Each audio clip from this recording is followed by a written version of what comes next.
Ito yung daanan namin puntang cell site. Okay, yan. Yan ang cell site sa taas.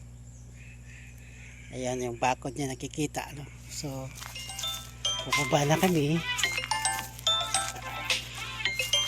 kahit sa taas at paandar ng makina at naglagay ng fuel sa isang makina. So bubaba na ako, guys. Yan.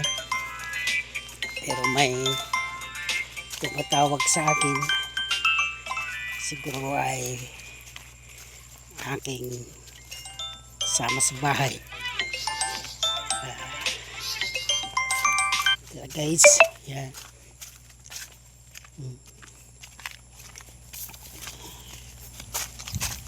So, ganda ng kataas yan.